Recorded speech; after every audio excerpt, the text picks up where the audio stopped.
Hello children, class 5 NCERT EVS chapter 3 part 3 from tasting to digesting. Let's start this part with an interesting poem. Martin's Window. Who was the Martin? Martin was a soldier. Here an old story, it seems so funny. There was a window in Martin's tummy. तो ये एक बहुत पुरानी story है, लगभग 200 साल पुरानी story, और ये बहुत ही मज़ेदार स्टोरी है क्योंकि मार्टिन्स जो एक सोल्जर है उसकी विंडो में उसके टमी में एक विंडो बन जाती है। तो ये विंडो कैसे बन जाती है? Actually by mistake Martin was shot rightly in the stomach, it blood a lot. तो गलती से उसके पेट में शॉट लग जाती है, गोली लग जाती है और उससे बहुत ज़्यादा ब्लीडिंग होती है। The wound slowly healed and was covered by skin but the hole was still there, you could peep right in.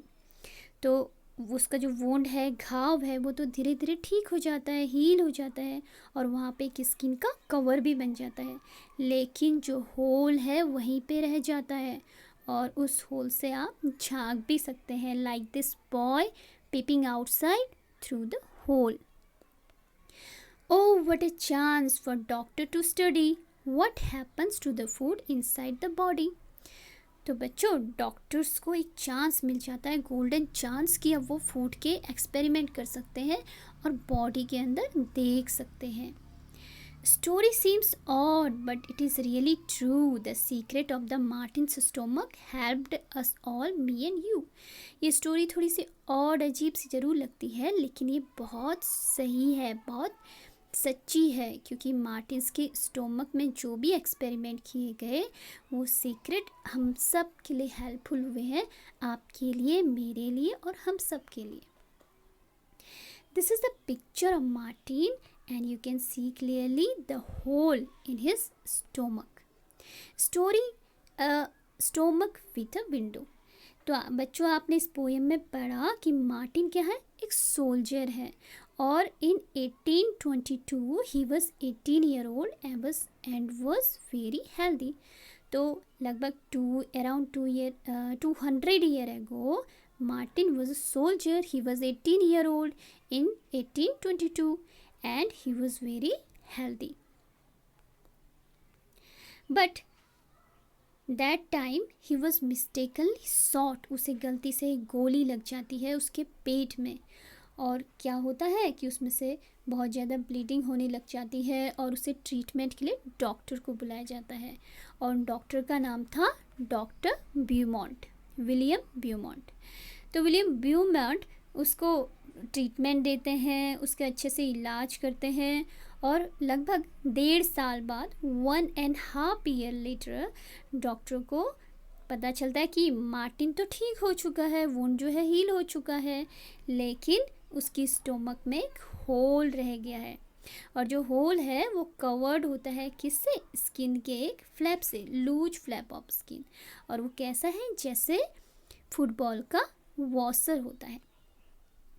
तो उस होल से डॉक्टर को एक चांस मिल जाता है एक्सपेरिमेंट करने के लिए। तो वो उस स्टोमक में केवल झांक ही नहीं सकते, देख ही नहीं सकते कि क्या क्या हो रहा है, उसके अंदर वो ट्यूब भी डाल सकते हैं और ट्यूब के थ्रू उसमें से डाइजेस्टिव जूसेस भी निकाल सकते हैं और उसमें से वो फूड भी निकाल के एक्सपेरिमेंट कर सकते हैं। तो अब आपको पता है कि ये एक्सपेरिमेंट कितने साल तक चलता है? ये एक्सपेरिमेंट 9 ईयर तक चलता है और इस दौरान मार्टिन्स की शादी भी हो जाती है। तो उस समय साइंटिस्ट को डाइजेशन के बारे में ज़्यादा पता नहीं होता है, उन्हें डाइजेस्टिव जूसेस के बारे में भी पता नहीं होता है कि डाइजेस्टिव जूसेस केवल फूड को सिर्फ सॉफ्ट बनाते हैं या फिर डाइजेशन में भी हेल्प करते हैं। तो डॉक्टर ब्यूमॉन्ट बॉडी के अंदर से, मार्टिन के स्टोमक से डाइजेस्टिव जूसेस निकालते हैं ग्लास में, ट्यूब में, और उसके साथ बहुत सारे एक्सपेरिमेंट करते हैं। तो एक्सपेरिमेंट कैसे करते हैं? वो मॉर्निंग टाइम में 8:30 AM पर वो क्या लेते हैं, 20 tiny pieces of boiled fish. तो वो बॉइल्ड फिश के 20 स्मॉल पीसेस लेते हैं और वो क्या करते हैं, स्टोमक के मार्टिन के स्टोमक से ट्यूब लगाकर जो डाइजेस्टिव जूस निकाला गया है और उसे ग्लास में कलेक्ट किया गया है, उसका अमाउंट वो 10 मिलीलीटर लेते हैं। मीन्स कि लगभग 2 चम्मच 2 स्पूनफुल डाइजेस्टिव जूस वही ग्लास में रखते हैं और उसमें मॉर्निंग के 8:30 AM पर वो उसमें 20 पीसेस ऑफ बॉइल्ड फिश के उसमें डाल देते हैं। और यहाँ पर ये ध्यान देने वाली बात है कि उसका टेम्परेचर, जो ग्लास का टेम्परेचर है, वो सेम उतना ही रखते हैं जितना हमारे स्टोमक का टेम्परेचर होता है, कितना, 30 डिग्री सेल्सियस। तो बच्चों, हमारी बॉडी का जो टेम्परेचर होता है वो होता है 37 डिग्री सेल्सियस, लेकिन हमारे जो बॉडी के अंदर के पार्ट होते हैं उनका टेम्परेचर होता है 30 डिग्री सेल्सियस। उसके बाद जब वो 2 PM पर, मतलब कि दिन के टाइम में उसे चेक करता है, तो वो देखता है कि फिश के जो पीसेस हैं वो अच्छे से डिज़ोल्व हो चुके हैं, डाइजेस्ट हो चुके हैं। तब ब्यूमॉन्ट बहुत सारे अदर फूड आइटम लेते हैं, डिफरेंट टाइप के फूड आइटम्स लेते हैं और उनके साथ वो एक्सपेरिमेंट करते हैं। और वो क्या एक्सपेरिमेंट करते हैं, वो देखते हैं कि जो डाइजेस्टिव जूस पेट के अंदर है उसमें डाइजेशन में कितना टाइम लग रहा है, और सेम फूड आइटम उसी टाइम के लिए वो बाहर ग्लास में भी रखते हैं और उसमें भी वही फूड आइटम डालते हैं और वो देखते हैं कि उसमें डाइजेशन में कितना टाइम लग रहा है। तो इससे वो अपना एक ऑब्जर्वेशन टेबल बनाते हैं। चलो देखते हैं उनकी ऑब्जर्वेशन टेबल। अब इसमें आप देखेंगे कि पहला कॉलम है नंबर ऑफ फूड आइटम, कि इसमें कितने फूड आइटम हैं। दूसरे कॉलम में है time taken for digestion in stomach, कि उनके स्टोमक में फूड के डाइजेस्ट होने का टाइम क्या है। और in glass with digestive juice, और ग्लास में जो डाइजेस्टिव जूस रखे हुए हैं उसमें वही सेम फूड आइटम कितने टाइम में डाइजेस्ट होता है। तो डॉक्टर ब्यूमॉन्ट सबसे पहले लेते हैं अनबॉइल्ड मिल्क और वो देखते हैं कि मार्टिन के स्टोमक में वो ओनली 2 आवर 15 मिनट में डाइजेस्ट हो जाता है, लेकिन outside of the stomach it took 4 hours 45 minutes. Second, he take boiled milk and inside the stomach it digests in 2 hours, while outside the stomach it digests in 4 hours 15 minutes. Then he took full boiled egg and the time of digestion for the full boiled egg in stomach is 3 hours 13 minutes and outside in stomach is 8 hours. Then he took half boiled egg, और ये half boiled egg stomach में कितनी देर में digest होते हैं, 3 hours में, और outside stomach glass में 6 आवर्स 13 मिनट्स में डाइजेस्ट होते हैं। उसके बाद वो लेते हैं रॉ एग बीटन, तो अच्छे से फेटा हुआ बीटन एग लेके उस मार्टिन को खिलाते हैं और वो देखते हैं कि इसे डाइजेस्ट होने में 2 आवर्स लग रहे हैं, लेकिन ग्लास में इसे लग रहे हैं 4 आवर्स 15 मिनट्स। उसके बाद वो लेते हैं रॉ एग, कच्चा अंडा, और उसको डाइजेस्ट होने में लगता है 1 आवर 13 मिनट्स, लेकिन outside stomach it took 4 hours. तो बच्चों, इस टेबल में आप नोटिस कर सकते हो कि जो भी फूड आइटम, जितने भी फूड आइटम लिए गए हैं, ये स्टोमक में बहुत जल्दी डाइजेस्ट हो जा रहे हैं in comparison to the glass with digestive juice. और जो फूड आइटम ग्लास में डाइजेस्ट होने के लिए रखे गए, they are taking double time to digest than the stomach, तो स्टोमक से डबल टाइम ले रहे हैं डाइजेस्ट होने के लिए। तो ऐसा क्यों हुआ होगा? तो पेट में ऐसा क्या क्या होता है? तो डॉक्टर ब्यूमॉन्ट ने मैनी एक्सपेरिमेंट किए और बहुत सारी सीक्रेट्स उन्हें डाइजेशन की बताई। तो उन्हें पता लगाया, he found that food digest faster in stomach than outside. तो हमारा फूड जो है हमारे पेट के अंदर ज़्यादा फास्ट तरीके से डाइजेस्ट हो रहा है कंपेरिजन टू द आउटसाइड। तो आपने भी टेबल में नोटिस किया है। तो ये क्यों हो रहा है? ये इसलिए हो रहा है क्योंकि हमारा stomach churns the food to digest it. हमारा जो स्टोमक है वो क्या है? वो बिल्कुल स्टिल नहीं है, वो एक जगह बिल्कुल स्टेट पोजीशन में नहीं है, जबकि बाहर जो डाइजेस्टिव जूस ग्लास में रखा है उसकी पोजीशन फिक्स है, वो हिलता नहीं है, वो एक जगह फिक्स पोजीशन में है। लेकिन जो हमारा पेट है, हमारे पेट में मूवमेंट्स होते रहते हैं और ये मूवमेंट्स हमारे फूड को क्या करते हैं? डाइजेशन में हेल्प करते हैं, उसको ग्राइंड करते हैं। तो our stomach churns the food to digest it. हमारा स्टोमक क्या करता है? चर्न्स करता है। तो चर्न क्या होता है? Like this. आपने देखा होगा आपकी मदर या फिर आपके विलेज में ग्रैंड मदर, वो क्या करते हैं? जब मक्खन बनाते हैं तो वो क्या करते हैं? दूध को अच्छे से ऐसे घुमाते हैं, फेंटते हैं, ज़ोर से हिलाते हैं। तो इस मूवमेंट से क्या होता है कि जो मिल्क है it is turn into the butter. तो वैसे ही जब पेट में डाइजेशन होता है तो वो एक बिल्कुल फिक्स पोजीशन में नहीं होता। हमारा पेट भी मूवमेंट करता रहता है और डाइजेस्टिव जूस भी वर्क करते हैं और पेट भी मूवमेंट करता है, जिससे फूड क्या होता है? बहुत जल्दी फास्ट डाइजेस्ट कर देता है फूड को in comparison to the outside glass digestive juice.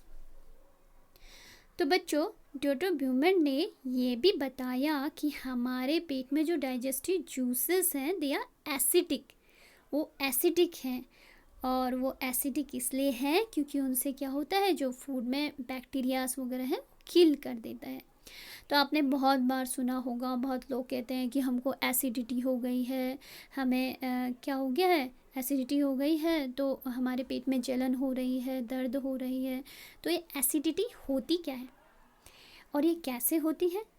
तो बच्चों, जब एसिडिटी होती है तो पेट में दर्द होती है और वो हमारे स्टोमक के ऊपर, हमारे चेस्ट में पेन जैसा फील कराती है। तो ये इसलिए होता है क्योंकि हमारे पेट में एसिड होता है और जब कोई ओवर ईटन करता है, बहुत ज़्यादा खाना खा लेता है या फिर अच्छे से नहीं खाता है, तो ये एसिड हमारे पेट से ऊपर आने लगता है, फूड पाइप पर आने लगता है। तो फूड पाइप पे क्या होता है? फूड पाइप पे हमें पेन फील होता है। तो ये एसिडिटी होती क्यों है? ये होती है अनहेल्दी ईटिंग हैबिट से।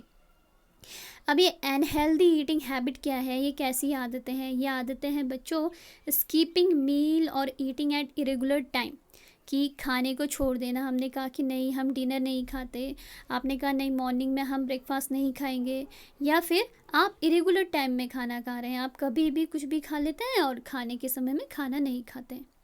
Second is eating just before sleeping, और ठीक सोने से पहले खाना खाना, उसके बाद सो जाना। थर्ड इज़ ओवर ईटिंग, मान लो आपको खाना बहुत टेस्टी लगा, आप पार्टी में गए, आपने बहुत सारा खा दिया। And fourth is consumption of spicy food, और अगर बहुत ज़्यादा मसाले वाला, मिर्च मसाले वाला खाना खाते हैं तो इससे क्या होता है? हमारे पेट का जो एसिड होता है उसका सेक्रीजन वो ज़्यादा होने लगता है और फूड पाइप पे आता है और हमें एसिडिटी होने लगती है। ओके, तो जो डॉक्टर ब्यूमेंट के एक्सपेरिमेंट थे ये बहुत ज़्यादा फेमस हो गए पूरे वर्ल्ड में, और इससे इंस्पायर होके बाकी दूसरे साइंटिस्टों भी बहुत सारे एक्सपेरिमेंट किए। लेकिन उन्होंने जो शोध किए, जो भी एक्सपेरिमेंट किए, वो किसी इंसान का वेट नहीं किया कि उसको किसी जिसके पेट में होल हो, या फिर किसी को सूट नहीं किया गया। ओके, तो ये एक्सपेरिमेंट नए साइंटिफिक वेज से किए गए, नए इंस्ट्रूमेंट से किए गए और नई टेक्निक से किए गए, और जो आज भी होते रहते हैं। तो बच्चों, क्या आपको ये मार्टिन्स की स्टोरी अच्छी लगी? चलो आगे बढ़ते हैं। तो हमारा स्टोमक क्या क्या करता है और ये कहाँ पाया जाता है? Stomach is found on the left side above abdomen. तो हमारे एब्डोमेन में, हमारे पेट के जस्ट ऊपर लेफ्ट साइड को हमारा स्टोमक होता है। तो स्टोमक में क्या होता है? Stomach contain acid and digestive juice. Acid kills bacteria and digestive juices digest food. Acid तो बैक्टीरिया को किल करता है और डाइजेस्टिव जूस क्या करते हैं, फूड को डाइजेस्ट करते हैं। और फूड को डाइजेस्ट कैसे करते हैं, एक तो डाइजेस्टिव जूस से और दूसरा जो इसकी स्पेशल मूवमेंट होती है उससे। तो ये है डाइजेस्टिव जूस और एसिड।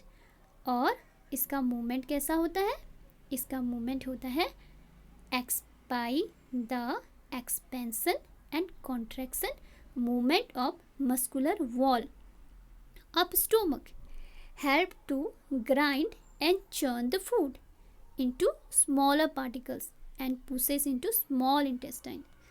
तो आपको यहाँ पे दिख रहा है कि जो स्टोमक है ये मूवमेंट कर रहा है, आपको यहाँ पे ये एक्सपेंड कर रहा है, ये फैल रहा है। और यहाँ पर आपको दिख रहा है कि यहाँ पे कॉन्ट्रैक्ट हो चुका है, मीन्स सिकुड़ रहा है। तो ये मूवमेंट इसमें होती रहती है, ये फिर एक्सपेंड कर रहा है और उसके बाद ये दोबारा से यहाँ पे कॉन्ट्रैक्ट कर रहा है। तो ये बार बार एक्सपेंशन एंड कॉन्ट्रैक्शन मूवमेंट जो स्टोमक की वॉल में हो रही है, ये फूड को क्या करती है, ग्राइंड करती हैं, चर्न करती हैं और फूड को स्मॉल पार्टिकल्स में ब्रेक कर देती हैं। और ये ब्रेक डाउन होने के बाद ये फूड को पुश करती हैं स्मॉल इंटेस्टाइन की तरफ को। ओके, तो बच्चों हमने पढ़ा कि डाइजेशन कैसे होता है। तो आपको पता है डाइजेशन हम डाइजेशन हमारे डाइजेस्टिव सिस्टम से होता है। और डाइजेस्टिव सिस्टम में there are many body organs which work together to digest our food. सबसे पहले फूड हम माउथ से लेते हैं, फिर ये हमारे फूड पाइप पे जाता है, उसके बाद ये स्टोमक में जाता है। स्टोमक में डाइजेस्टिव जूसेस होते हैं, मूवमेंट होती है जो इसको डाइजेस्ट करती हैं। फिर ये स्मॉल इंटेस्टाइन में जाता है और स्मॉल इंटेस्टाइन में ज़्यादा से ज़्यादा डाइजेशन यहाँ पे होता है। और उसके बाद जो स्मॉल पार्टिकल्स बन चुके हैं, जो न्यूट्रिएंट्स हैं, वो हमारे ब्लड में एब्जॉर्ब हो जाते हैं। और जो ज़्यादा वेस्ट मटेरियल है, अनडाइजेस्टेड फूड है, वो आ जाता है लार्ज इंटेस्टाइन में। और उसके बाद जो वेस्ट मटेरियल है that is pass out through the anus.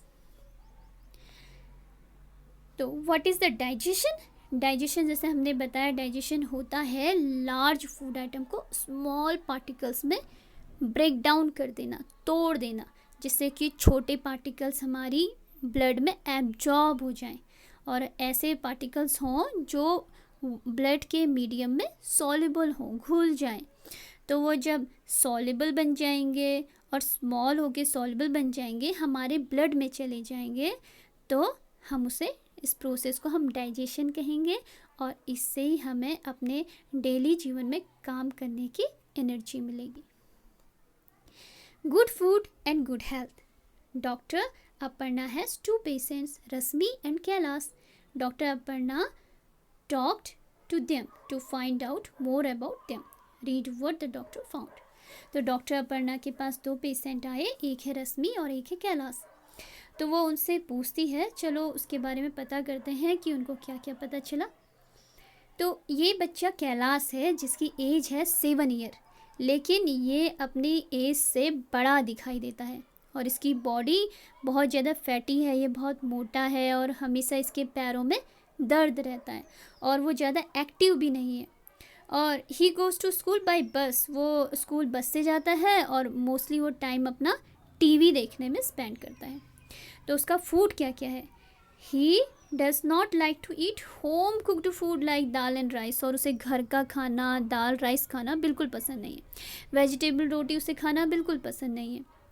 तो क्या खाता है, उसे टेस्ट आता है बस चिप्स खाने में, बर्गर खाने में, पिज्ज़ा खाने में और सॉफ्ट ड्रिंक जो कि मार्केट से मिलती है, वो बस उन चीज़ों को खाना पसंद करता है।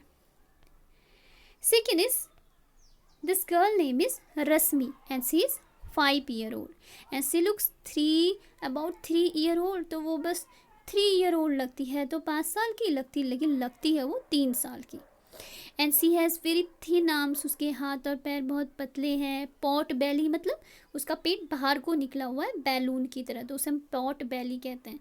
तो ये भी एक कमजोरी की एक निशानी है। जो लोग न्यूट्रिशन, जिन्हें मल न्यूट्रिशन होता है, जिन्हें अच्छे से न्यूट्रिशन नहीं मिलता, उनके हाथ पैर कमज़ोर होते हैं और पेट बाहर को आ जाता है।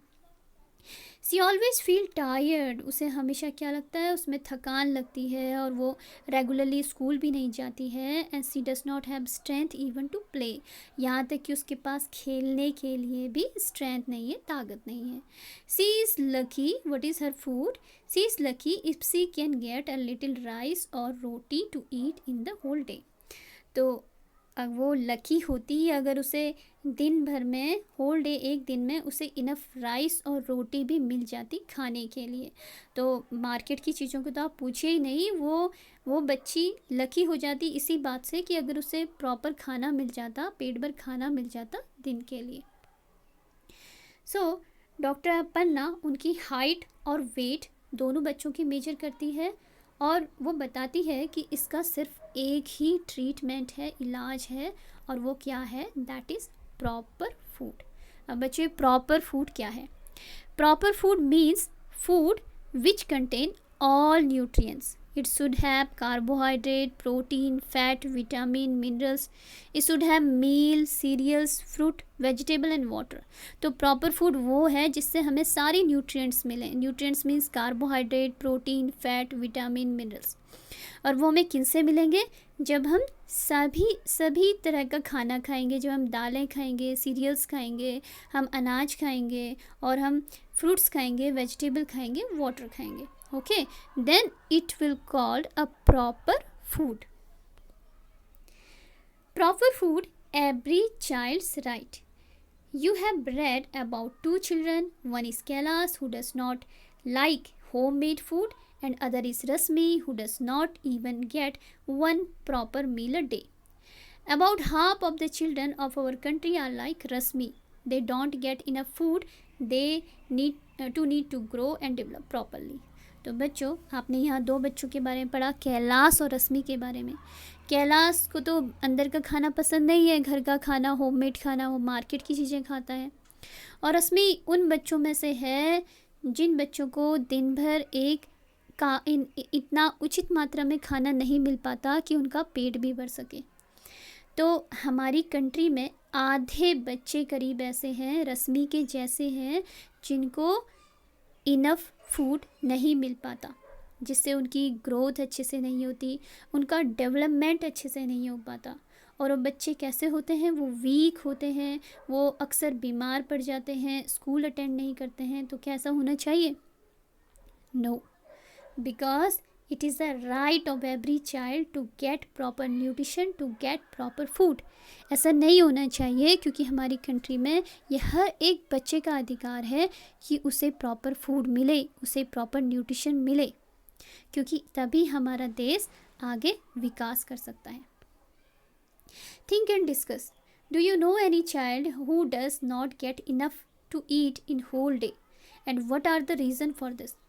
बच्चों, क्या आप किसी अपने पड़ोस में या फिर किसी बच्चे को जानते हो जिसे इनफ फूड नहीं मिल पाता, दिन भर के लिए यानी पूरा पर्याप्त खाना नहीं मिल पाता, और उसके रीजन क्या क्या हैं, उसके कारण क्या क्या हैं? तो यहाँ पे एक स्मॉल सी स्टोरी है जो बताई गई है। This lady name is Gomti, इसका नाम गोमती है और सी इज़ 30 ईयर ओल्ड, वो 30 साल की है। और गोमती जो है वो एक रिच फार्मर, जो बहुत बड़े प्लेस में बड़े बड़े फार्मर्स होते हैं, उनके खेतों में बहुत सारे मजदूर काम करते हैं, उनमें से वो एक है। और वो बहुत ज़्यादा हार्ड वर्क करती है, लेकिन उसके बदले में वो बहुत कम अर्न कर पाती है। और आपको दिख रहा है उसके साथ एक छोटा सा बच्चा भी है। और कभी कभी तो बच्चों ऐसा होता है कि उन्हें काम भी नहीं मिल पाता किसी मंथ में, तो उस समय उनकी अर्निंग नहीं हो पाती, तो उन्हें खाने पड़ते हैं लीव्स, पत्ते और रूट्स खाने पड़ते हैं जंगलों से। इसीलिए जो गोमती का बच्चा है वो बेचारा कमज़ोर है और विथ हंगर ऑलवेज सिक, और भूख से वो क्या है, बीमार, हमेशा बीमार रहता है। कुछ समय पहले ही उसके हस्बैंड की भी हंगर से, भूख से डेथ हो चुकी है। और आप जानते हैं ये स्टोरी, ये कहाँ की है? ये स्टोरी है कालाहांडी डिस्ट्रिक्ट की। और कालाहांडी डिस्ट्रिक्ट कहाँ है? कालाहांडी डिस्ट्रिक्ट है उड़ीसा स्टेट में। और वो एक ऐसा डिस्ट्रिक्ट है which is the one of the poorest district of our country. ये हमारी इंडिया के बहुत ज़्यादा पुअरेस्ट डिस्ट्रिक्ट ज़िलों में से एक है। और वो ऐसा ज़िला है जहाँ पे बहुत सारे गरीब ऐसे लोग रहते हैं जिनको प्रॉपर खाने के लिए भी नहीं मिल पाता है।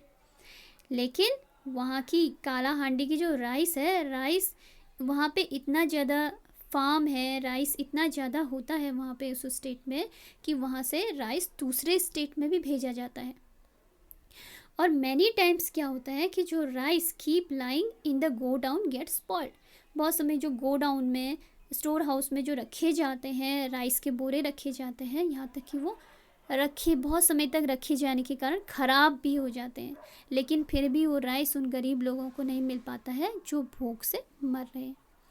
तो बच्चों, आप सोच सकते हैं कि ये सिचुएशन ऐसी क्यों है? इतना ज़्यादा राइस होने के बाद, इतना सारा फार्म रिच होने के बाद भी इस स्टेट में कंडीशन ऐसी क्यों है? तो आप जानते हैं कि यहाँ की ऐसी सिचुएशन क्यों है? क्योंकि आपने देखा होगा, न्यूज़ में भी सुना होगा कि उड़ीसा में मोस्टली वहाँ पे बहुत समय बाढ़ आ जाती है और वहाँ पे सूखा पड़ जाता है, जिसके कारण about 50% of the population is facing such type of the problem. लेकिन गवर्नमेंट अभी इसमें काम कर रही है और इनकी सिचुएशन के लिए स्टेप उठाए जा रहे हैं। Now what is the godown? Children, godown क्या है? गोडाउन होता है एक तरह का स्टोर हाउस जहाँ पे अनाज रखा जाता है, स्टोर किया जाता है, जैसे कि आपको इस पिक्चर में दिखाई दे रहा है। Now here are some questions what we have learned. Why can you not taste food properly when you have a cold? तो जब आपको कोल्ड होता है, जुकाम होता है, तो आप फूड को प्रॉपरली टेस्ट क्यों नहीं कर पाते हैं? तो जब हमें कोल्ड होता है बच्चों, our nose is closed and we are unable to smell। हम कोई भी चीज़ स्मेल नहीं कर पाते हैं, तो so we are unable to get the complete taste of food। तो हमें फूड का complete टेस्ट नहीं मिल पाता, जिससे क्या होता है कि that's why we cannot taste food properly। इसीलिए हम फूड को properly टेस्ट नहीं कर पाते। If we were to say that digestion begin in the mouth, how would you explain this, right? अगर आप ये कहते हो कि डाइजेशन हमारे माउथ से स्टार्ट होता है, तो आप इसे कैसे एक्सप्लेन करोगे और कैसे लिखोगे? तो बच्चों, डाइजेशन हमारे माउथ से स्टार्ट होता है, जैसे कि आपको इस पिक्चर में दिखाई दे रहा है कि यहाँ पे ये जो आपको पिक्चर में दिखाई दे रहा है, these are the salivary glands. These are the salivary glands and there are 3 glands, 1 2 3 salivary glands, and these salivary glands secrete saliva. और ये सलाइवा को सिक्रेट करते हैं, सलाइवा निकालते हैं जो हमारे माउथ में होते हैं। और सलाइवा क्या करती है? सलाइवा में स्पेशल एंजाइम्स होते हैं, जो एंजाइम्स कार्बोहाइड्रेट को डाइजेस्ट करते हैं। ये कार्बोहाइड्रेट को स्मॉल पार्टिकल्स में डिवाइड करते हैं। ये स्मॉल पार्टिकल्स, कार्बोहाइड्रेट का सबसे टिनी स्मॉल पार्टिकल्स ग्लूकोज होता है। और जो ग्लूकोज कैसा होता है टेस्ट में? ये स्वीट होता है। इसलिए जब हम किसी फूड को बहुत टाइम चबाते हैं तो हमें स्वीट टेस्ट फील होता है। So our mouth contain a liquid called saliva secreted by salivary glands and present in our mouth, break down carbohydrate, a type of nutrient in the food। तो ये हमारे mouth में carbohydrate को digest करता है। Okay children, इस part में हमने पढ़ा कि डाइजेशन कैसे होता है और हमारे फूड में ब्यूमॉन्ट ने क्या क्या एक्सपेरिमेंट किए, और मार्टिन्स में और ब्यूमॉन्ट के एक्सपेरिमेंट से हमें क्या क्या फ़ायदे हुए। हमें पता चला डाइजेशन के बारे में, हमें पता चला डाइजेस्टिव जूसेस के बारे में, एसिडिटी के बारे में, जिससे नए, जिससे आगे को बहुत सारे इसमें और आगे एक्सपेरिमेंट किए गए और बहुत सारी साइंटिफिक खोजें हुई। इसीलिए आज जब हमें कोई भी प्रॉब्लम होती है तो हम डॉक्टर के पास जाते हैं, तो हमारे लिए अवेलेबल होती हैं बहुत सारी मेडिसिन्स और चीज़ें भी। सो बच्चों, हमें ये भी पता चला कि हमें क्या करना चाहिए अगर हम स्वस्थ रहना चाहते हैं, अच्छे से ग्रो और डेवलपमेंट अपनी बॉडी का करना चाहते हैं, तो हमें प्रॉपर फूड खाना चाहिए। और प्रॉपर फूड क्या है? जिसमें सारे न्यूट्रिएंट हो, जिसमें सारे फल हो, सब्जियां हो, दालें हो और उसमें अनाज हो। तो हमें मार्केट के फूड से हटके हमें ऐसा फूड खाना चाहिए जो हेल्दी हो। Okay children, thank you children.